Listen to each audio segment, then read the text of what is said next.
pretty soon. This building is going to greatly transform into a fully framed nature center.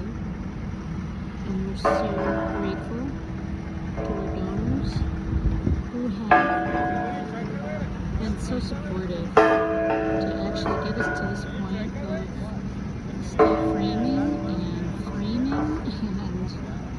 framing some more, getting our windows in, and roof, closing us in by winter.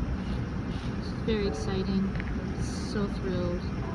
And if you'd like to get involved in the Go Wild campaign, just email Jill at wildblue.org and go wild.